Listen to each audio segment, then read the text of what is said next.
हजरत मोहतरम, गुलाबी सुअर यानी डोनाल्ड ट्रंप का झूठ खुल गया है। आपको पता है कि जिस तरह से लगातार डोनाल्ड ट्रंप का जब मन कर रहा है हर एक घंटे में आके वो बयान दे रहा है और कुछ भी बोल रहा है। हाल फिलहाल में उसने कुछ घंटे पहले डोनाल्ड ट्रंप ने दुनिया के सामने कहा था कि ईरान ने भीख मांगी है कि हमें और टाइम दीजिए, हमला मत कीजिए, और ईरान ने हमसे रिक्वेस्ट की है अमेरिका से कि हमारी एनर्जी साइट पर हमला मत करना। ये ट्रंप ने कह दिया। भाई, मीडिएशन करने वाले लोग भी किलस गए।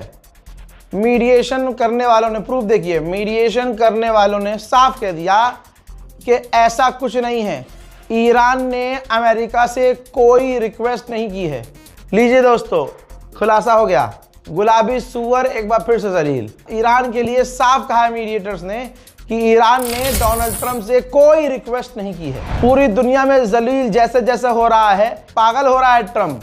अब वो सोच रहा है कि मिडिल ईस्ट में और ईरान के पास आसपास 10,000 अमेरिकी फौज और भेजी जाए। तेहरान के टेलीकम्युनिकेशन बिल्डिंग पर बड़ा हमला हुआ, जिस हमले में एक बुरी तरह से घायल हो गया है। जैसा मैंने आपसे पहले ही कहा था, लीजिए, ज़ेलेंस्की ने मोहम्मद बिन सलमान से मुलाकात की है, जो दुनिया के टॉप के देश हैं, सऊदी अरब, यूएई, बहरीन, अमेरिका। हजरात, आज ईरान से पिटने के बाद एक यूक्रेन, एक टुच्चे मुच्चे देश के आगे झुक गए हैं। यहां तक कि कतर का प्रधानमंत्री भागता भागता अमेरिका पहुंचा है और अमेरिका पहुंच के वो डोनाल्ड ट्रंप से मुलाकात करेगा। सोचिए क्या हाल है अरबों का। बुरी तरह से पिट भी रहे हैं। ईरान कह रहा है अमेरिका से दूर रहो, लेकिन ये भागकर अमेरिका के पास ही जा रहे हैं। कुछ मुंह में घुसेड़ा, उसके बाद गले को उधेड़ के नाक से बाहर निकाला, उसके बाद मेरी बत्ती गुल हो गई। पूरी दुनिया देख रही है कि ईरान बजा रहा है और बुरी तरह से बजा रहा है। इराक के अंदर अमेरिका के बेस पर बहुत बड़े बड़े हमले हुए हैं ईरान समर्थक ग्रुप के द्वारा। देखिए,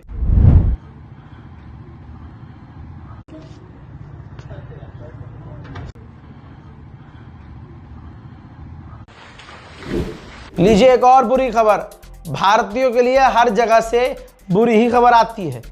अबू धाबी में ईरान की एक मिसाइल को रोका गया। रोकने के बाद भी जो उस मिसाइल के परखच्चे गिरे हैं, जिसमें 2 लोगों की मौत हो गई और उन 2 लोगों में एक भारतीय नागरिक है। रिपोर्ट यह आई है कि ईरान तेल बेच रहा है, इतना तेल बेच रहा है कि कभी उसने इतना पैसा कमाया ही नहीं है तेल बेच के, जितना इस वक्त कमा रहा है। रूस के विदेश मंत्री सर्गेई लावरोव सामने आए भाई और भड़क गए। उन्होंने कहा कि हम ये कभी नहीं मानेंगे जिस तरह के इल्जाम रशिया पर लगाए जा रहे हैं यूरोप और अमेरिका के द्वारा कि हम ईरान की इंटेलिजेंस से मदद दे रहे हैं। सारी दुनिया को पता है कि पूरे मिडिल ईस्ट में अमेरिका के बेस कहां कहां है, अमेरिका की फौज कहां कहां है। ये ओपन इंफॉर्मेशन है, कोई छुपा नहीं है। लेकिन वही यूरोप और वही अमेरिका मिडिल ईस्ट में जहां भी, चाहे इराक हो चाहे कोई और जगह हो, जहां घुसते हैं तबाही वो मचाते हैं। एक वीडियो दिखाता हूं जो बहुत यूरोप में वायरल होने वाली है, मिडिल ईस्ट में। देखिए, ये पर्शियन गल्फ है, ठीक है। कहा जा रहा है कि ये पर्शियन गल्फ है। हमलों से आप चारों तरफ धुआं देख सकते हैं और बीच पर लगा एक झूला है जहां पर एक बच्ची झूला झूल रही है। डोनाल्ड ट्रंप पूरी तरह से पागल साबित हो रहा है।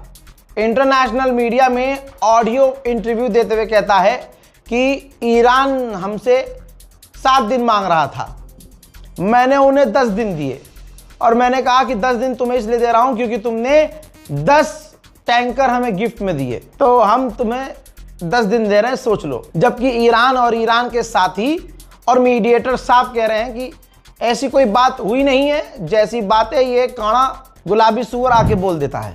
अल्लाह अकबर, अल्लाह अकबर, अल्लाह अकबर। मेरे दोस्तों, खामनाई की शहादत से पहले उनकी आखिरी तस्वीर दिखाऊं। ईरान ने तस्वीर जारी, देखिए मेरा जिगर फट रहा है, बड़े बर्दाश्त के साथ इस तस्वीर को मैंने देखा है। खामनाई की वो आखिरी तस्वीर जो उनके घर की है, बरामदे की है। बरामदे में जो सीसीटीवी लगा था, उस सीसीटीवी से वो फोटो निकाला गया है हज़रत जनाब शहीद खामनाई की आखिरी फ़ोटो मोहतरम हजरात मेरे मोमिनीन आपके सामने। अल्लाह अकबर। हजरात मैं क्या कहूँ, मैं कुछ कह नहीं सकता। ये तस्वीर कलेजा चीर रही है। दोस्तों आप देख सकते हैं कि जनाब खामनाई टेबल पे बैठे हैं, कुरान पाक पढ़ रहे हैं। सामने कोने में भी एक CCTV कैमरा है और इस साइड भी एक कैमरा लगा था, जिस कैमरे के एंगल से ये तस्वीर ली गई है। बरामदे में वो बैठे हुए हैं और बस वो कुरान की तिलावत कर रहे थे। IRGC ने बताया है कि ये उनकी आखिरी तस्वीर है। इसी के कुछ देर बाद इजराइल ने इस घर पर, खामनाई के घर पर 30 बंकर ब्रस्टर बम से हमला कर दिया था। ये जंग खत्म होने का नाम नहीं ले रही है। अमेरिका इस हार को जीत में बदलने के लिए सब कुछ कर रहा है। मिडिल ईस्ट में अमेरिका ने रोबोट बोट्स तैनात कर दी हैं। उधर ईरान ने कई लोगों को गिरफ्तार किया है जो ईरान के गद्दार थे और ईरान से गद्दारी करते हुए इजराइल के लिए जासूसी कर रहे थे। आइए आपको पर्शियन गल्फ दिखाता हूं, ध्यान से देखिए। पर्शियन गल्फ के अंदर डेटा के हिसाब से लगभग 1900 से ज़्यादा जहाज आए बाएं दाएं दोनों तरफ फंसे हुए हैं। स्ट्रेट ऑफ हॉर्मूज क्रॉस करने में सबका गला सूख रहा है। IRGC मिसाइल दाग जैसे रही है, वैसे मिसाइल किसी ने नहीं दागा होगा। हैरत करेंगे आप। अब ईरान ने जो वीडियो लॉन्च किया है उसके अंदर थैंक यू जर्मन पीपल लिखा है, thank you people of India लिखा है। जी हाँ, जर्मनी के लोगों को, हिंदुस्तान के लोगों को, स्पेन के लोगों को शुक्रिया लिखा है मिसाइल के ऊपर। और उसके बाद इन मिसाइलों को लॉन्च किया गया है।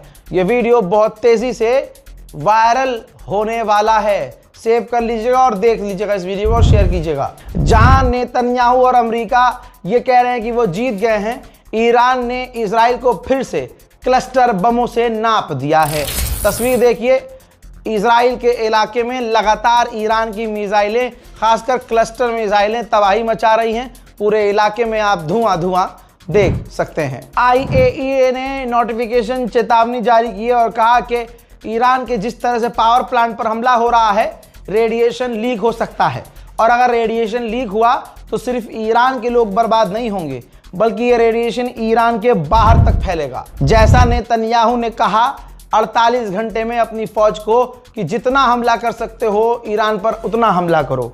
तब से ईरान पर लगातार हमले हो रहे हैं, बड़े बड़े हमले हो रहे हैं। कुछ ईरान पर हुए बड़े हमलों का मंजर दिखाना चाहता हूं।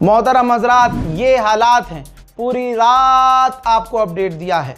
अपनी दुआओं में मुझे याद प्लीज़ रखिएगा। इस रिपोर्ट को शेयर कीजिएगा और चैनल को कम से कम सब्सक्राइब कीजिएगा। जय हिंद।